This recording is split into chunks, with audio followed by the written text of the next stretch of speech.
A very good afternoon, dear students, dear friends, and dear followers. Now, in today's video, I'm going to upload an important question of the epic, and most of the time, it appears in the board examinations or in final examination of in 11th class. As the question is, I have seen enough, my eyes have seen enough, the wheel turned out which blinded me. Who said this statement, and to whom and why? I am going to upload a video about this important question and the answer of this question in both languages, in English and Hindi. Dear students, friends and followers, please subscribe the channel, press bell icon and share it more and more. प्रिय छात्रों, साथियों और दोस्तों, आप सभी को मेरा सादर प्रणाम और नमस्कार। उम्मीद करता हूं कि आप सभी लोग बहुत खुश होंगे, स्वस्थ होंगे और आगे भी भविष्य में हम सबको स्वस्थ रहना है और इस कोविड-19 वायरस से हमें और आपको मिलकर लड़ना है और इसको हराना है और भारत को फिर से एक नई सुबह देकर एक स्वस्थ भारत के रूप में निर्मित करना है। प्रिय छात्रों और दोस्तों, आज के इस वीडियो में हम और आप बात करेंगे लाइट ऑफ एशिया के एक बहुत ही इम्पॉर्टेंट क्वेश्चन के बारे में, जिस क्वेश्चन को अक्सर फाइनल एग्जामिनेशन में पूछा जाता है और जो एपिक का बहुत ही महत्वपूर्ण क्वेश्चन है। और क्वेश्चन है जैसा कि I have seen enough, my eyes have seen enough, the wheel turned out which blinded me. Who said this statement, to whom and why. मेरी आंखों ने पर्याप्त देख लिया है, मैंने सब कुछ पर्याप्त देख लिया है और मेरी आंखों पर से वो पर्दा उठ गया है जिसने मुझे अंधकार में रखा हुआ था। ये कौन कहता है, किससे कहता है और क्यों, इस पर बात होगी। और बहुत अहम क्वेश्चन है ये 11th क्लास के स्टूडेंट्स के लिए। एपिक का 8 मार्क्स का क्वेश्चन ये आता है और क्योंकि अक्सर पूछा जाता है, ज़्यादा से ज़्यादा बार पूछा गया है। जब light of Asia board examination 12th class में आया करता था तब भी अक्सर ये क्वेश्चन पूछा गया है। इसलिए ज़रूरी है कि आप इस क्वेश्चन को समझें और इसको कैसे लिखा जाएगा, इसकी कहानी क्या है, इसको आंसर को कैसे आप सिस्टमेटिक ऑर्डर में, सीक्वेंस ऑर्डर में लिखेंगे, वो सारी चीज़ें हम समझेंगे। और अभी तक जिन छात्रों ने और जिन दोस्तों ने चैनल को सब्सक्राइब नहीं किया है, कृपया अनुरोध है आपसे कि चैनल को सब्सक्राइब करें और ज़्यादा से ज़्यादा चैनल को शेयर करें और बेल आइकन के बटन वो भी ज़रूर दबा दें, ताकि आने वाले जो अपकमिंग वीडियोज़ हैं सब्जेक्टिव, वो आपको नोटिफिकेशन मिलता रहे और आप जो भी मेरे माध्यम से ज्ञान अर्जित कर सकते हैं वो करें। डायलेक्ट इंग्लिश लेक्चर्स के आज के इस वीडियो में आइए हम शुरू करते हैं। Question, I have seen enough, my eyes have seen enough, I don't want to see any more, the wheel turned out which blinded me. Who said this, to whom and why? At the first visit of Prince Siddhartha, when Prince Siddhartha asked permission to King Shuddhodana to visit the city of Kapilvastu first time, King Shuddhodana ordered his minister to decorate the whole city in a very marvelous manner, in tremendous way, so that the ill scene and the bad scenes or the other sick ones couldn't come in front of Prince Siddharth and Prince Siddharth couldn't see them. As King Shuddhodana ordered his ministers and others the whole Kapilvastu city decorated before Prince's first visit, and as on the exact day when Prince Siddhartha started his visit for city Kapilvastu, as he came out to the palace gate, the crowd assembled on the both sides to welcome Prince Siddharth had taken garlands and flowers in their hands, and they started throwing flowers in happy mood and shouting in a very loud voice to welcome Prince Siddharth, and all were looking very happy. Having seen all this, Prince Siddharth thought that as he was in the palace was very happy, in the same way the public and the citizens of Kapilvastu city were very happy.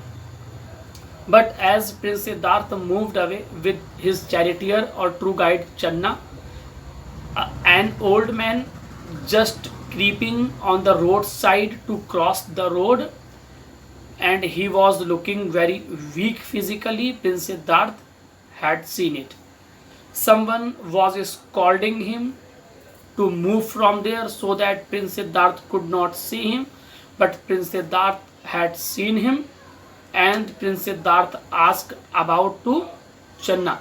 Channa replied him due to old age, and this old age he became very physically weak, and this is the reality of this world. And if you and your wife Yashodhara would get long age, you and your wife Yashodhara would get such kind of sickness or oldness, and each and everyone would have to face this reality of the world. Prince Siddhartha just came back to palace. This whole night Prince Siddhartha couldn't sleep properly and felt uneasiness and restlessness. At the second time, Prince Siddhartha requested his father King Shuddhodana to see the city of Kapilvastu once more, but this time Prince Siddhartha decided to visit the city being disguised, not to as a prince but as a merchant, and he disguised as a merchant and put the clothes of a merchant, and Channa put the clothes of his clerk. Prince Siddhartha started his visit second time of the city of Kapilvastu, and he moved on. At the second time the public welcomed, but they didn't recognize they were Prince Siddhartha and Channa. Prince Siddhartha, having seen the many things and moved away, and as crossed the boundaries of his castle or kingdom Kapilvastu, he noticed an old man who was crying for help and was looking very weak and sick, and there was no one to help him. Prince Siddhartha asked about Channa what was that. Channa answered Prince Siddhartha that it was an old man, or he was an old man. Due to old age he became weak and became sick, and this sickness just get into, or just he will enter in nirvana or will get death after some time due to old age, weakness and illness. And if you and your wife Yashodhara would get such kind of long age, you will get this weak physically, will feel such kind of illness and such kind of physical weakness. And Prince Siddhartha moved away, and next moment he saw a dead body. Some persons have taken the dead body on their shoulders. Sudden they put the dead body or kept the dead body on the pyre, and it consumed a fire, and this dead body turned into ashes sudden. Prince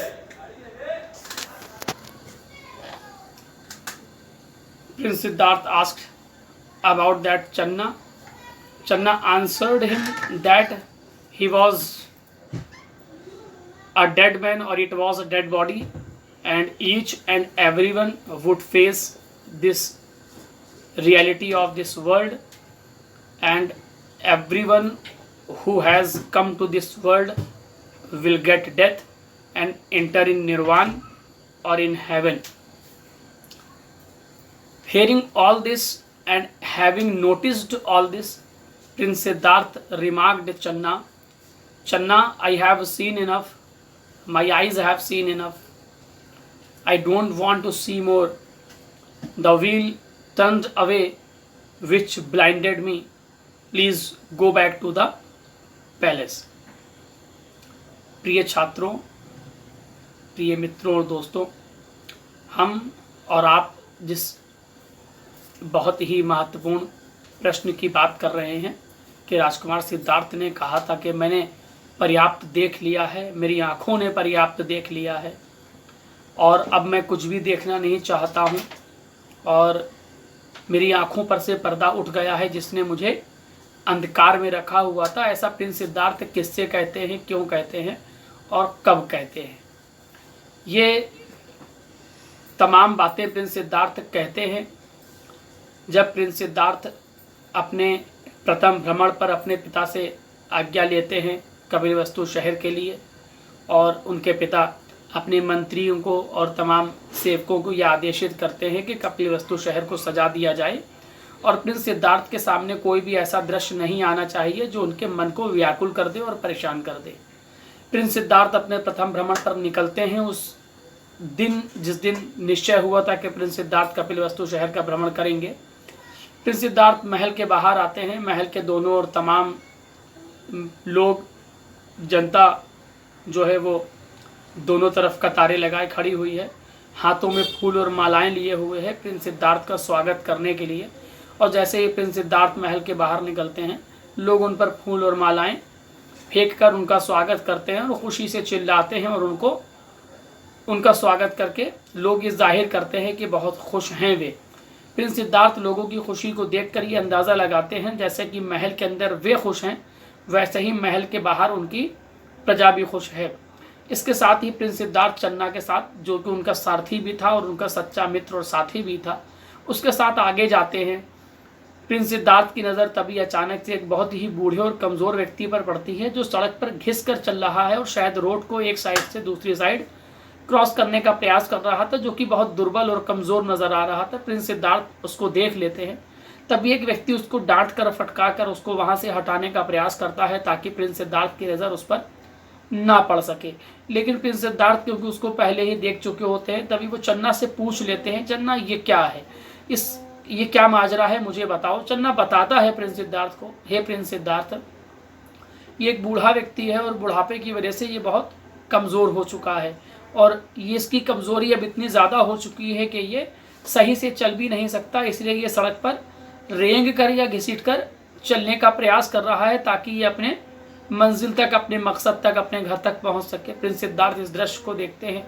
इस मार्मिक दृश्य को देखकर Prince Siddharth का हृदय जो है वो विचलित हो जाता है, परेशान हो जाते हैं अपने प्रथम भ्रमण पर। और उसके बाद प्रिंस सिद्धार्थ चन्ना के साथ महल वापस लौट आते हैं।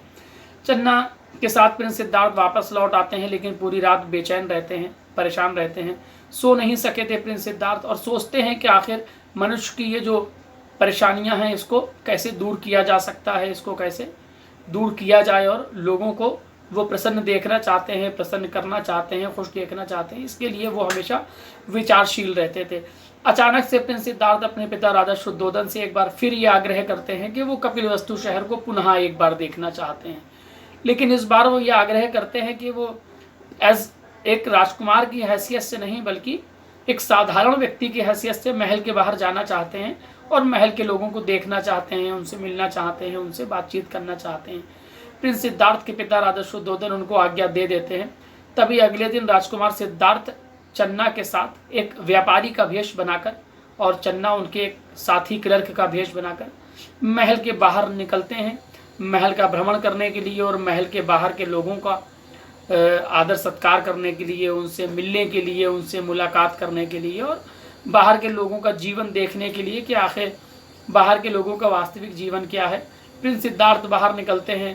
प्रथम दृश्य में तो सभी चीज़ें बहुत ही अच्छी नज़र आती हैं, लोग खुश नज़र आते हैं। कुछ लोग एक राजकुमार की नहीं बल्कि एक व्यापारी की हैसियत से राजकुमार सिद्धार्थ का स्वागत भी करते हैं उनको अच्छे शब्दों से साथ उनको संबोधित भी करते हैं और राजकुमार सिद्धार्थ ये सारी चीज़ें देख के बड़े प्रसन्न होते हैं।